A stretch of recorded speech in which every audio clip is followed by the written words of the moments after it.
രണ്ടാഴ്ചയിലേറെയായി Kalpetta bypass ഗ്രൗണ്ടിൽ നടന്നുവരുന്ന flower show ഇന്ന് സമാപിക്കും. വയനാട് അഗ്രി ഹോർട്ടിക്കൾച്ചർ സൊസൈറ്റിയാണ് ഏതാനും വർഷങ്ങളായി മുടങ്ങിക്കിടന്ന ഫ്ലവർ ഷോ വീണ്ടും സംഘടിപ്പിച്ചത്. അടുത്ത വർഷവും പ്രദർശനം സംഘടിപ്പിക്കുമെന്ന് സംഘാടകർ പറഞ്ഞു. വിനോദസഞ്ചാരികൾ ഉൾപ്പെടെ നിരവധി പേരാണ് ഫ്ലവർ ഷോ കാണാൻ എത്തിയത്. ഡിസംബർ 20-ന് കൽപ്പറ്റ ബൈപ്പാസിൽ ആരംഭിച്ച വയനാട് ഫ്ലവർ ഷോയാണ് ഇന്ന് സമാപിക്കുന്നത്. രണ്ടാഴ്ചക്കിടെ നൂറുകണക്കിന് ആളുകളാണ് വയനാട് ഫ്ലവർ ഷോ കണ്ടത്.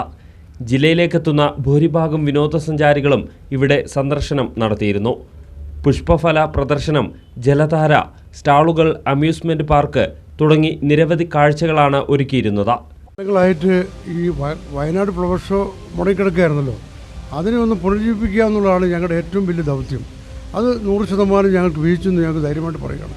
കാരണം കൽപ്പറ്റ പ്രദേശത്ത് വയനാട് മൊത്തം ഒരു ഉണർവുണ്ടാക്കാൻ ഈ ഒരു സംരംഭം ഞങ്ങൾക്കിടയാക്കി. വളരെ നന്നായിട്ട് നടത്താൻ ഞങ്ങൾക്ക് കഴിഞ്ഞിട്ടുണ്ട്. പക്ഷേ സാമ്പത്തികമായിട്ടുള്ള സ്ഥിതി നോക്കണമെങ്കിൽ കണക്ക് മുഴുവൻ നോക്കിക്കഴിഞ്ഞാൽ മാത്രമേ അത് മനസ്സിലാവുള്ളൂ. എന്ത് വന്നാലും എത്ര നഷ്ടം വന്നാലും അടുത്ത കൊല്ലം ഇതിനേക്കാളും ഭംഗിയായി ഞങ്ങൾ എന്തായാലും നടത്തിയിരിക്കും. ഫ്ലവർ ഷോയുടെ ഭാഗമായി നിരവധി മത്സരങ്ങളും ഇത്തവണ ഒരുക്കിയിരുന്നു.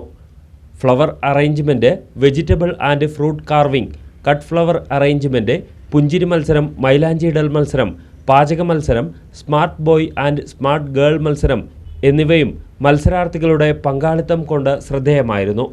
ആദ്യ 10 ദിവസം കുതിരസവാരിയും നടത്തി. കാലാവസ്ഥ അനുകൂലമല്ലാത്തതിനാൽ നേരത്തെ നിശ്ചയിച്ചിരുന്ന ഹെലികോപ്റ്റർ യാത്ര നടത്താനായില്ല. മധ്യവേനൽ അവധിക്കാലത്ത് ഹെലികോപ്റ്റർ യാത്ര സംഘടിപ്പിക്കുമെന്ന് സംഘാടകർ അറിയിച്ചു. News bureau, Kalpetta.